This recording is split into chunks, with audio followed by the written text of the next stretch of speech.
I was watching one of Gary Vaynerchuk's video, and like most of his video, I was very inspired.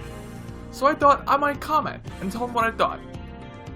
A few minutes later, I get a notification on my phone saying that Gary has loved my comment, and I just freaked. I literally got out of my bed and started to hyperventilate and scream because I was just so happy that someone like Gary acknowledged my comment. We are now living in the thank you economy, as Gary puts it. The thank you economy is about taking every opportunity to show that you care about your customers and how they experience your brand in a way that is memorable and uniquely you.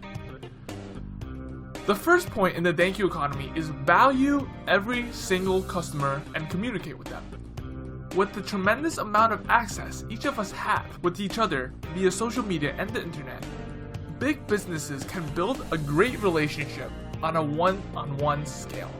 I feel like a great example would be the Taylor Swift principle that Gary Vaynerchuk mentions. Basically, a fan tweeted to Taylor to come to their wedding, and do you know what happened? She did! She communicated back with one of her fans on a one-on-one scale and made a huge impact. Now, did she get paid? No, but her return on investment was still huge. Fans tweeted and posted what had happened, and she had gained publicity. People discovered who she was, and maybe even some of her haters even became some of her best fans.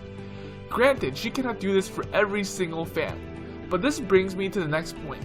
Even if you can't satisfy every desire, you can make it clear that you wish you could. Again, Taylor Swift obviously cannot go to all of her fans' weddings, but by going to one, she put out the message that she sincerely cares about her fans. They felt a connection with Taylor on a personal level, which helped her gain and maintain popularity, and also work her way into the hearts of her fans. The next point in the thank you economy is that it explains how businesses must adapt their marketing strategies to take advantage of platforms that have completely transferred consumer cultures and society as a whole. So basically, this is like social media of Twitter and Facebook. My friend was eating Pocky as she was studying, and she tweeted out that the only thing that makes homework better is Pocky. And Pocky USA actually responded. She didn't actually tweet to Pocky. They just responded suddenly, and my friend freaked. She then excitedly showed all her friends that Pocky tweeted back to her. In other words, she was showing how amazing Pocky was to her friends and gave Pocky free advertising. The next point in the book is that quality content is king. Not just content is king, but quality content is king. Always. But from now on, quality content must be followed up with quality engagement. Just like Pocky did, they provided quality engagement and my friend loved it.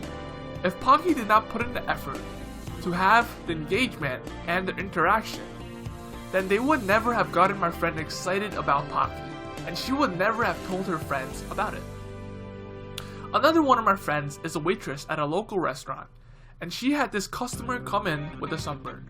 The customer was extremely uncomfortable and in pain, and she could see that.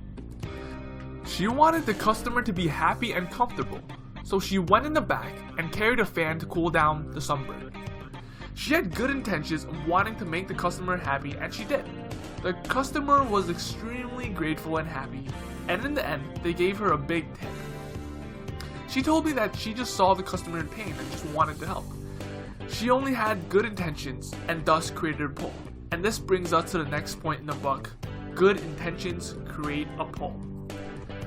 The final point in the book is that you don't have to be Michael Phelps, but for God's sakes, put on a bathing suit. This point really brings it all together by saying if you want to start implementing the thank you economy and start living in the thank you economy, you don't have to be the best. You only just have to start. This way you can start taking baby steps in the thank you economy, learn more about it, and eventually you'll get better and better and become more engaged with your community. Thank you. To add on, there was a lot of value in this book of the thank you economy, and I really recommend that you pick it up. And this is Mental Fitness, where we hustle for a better well-being.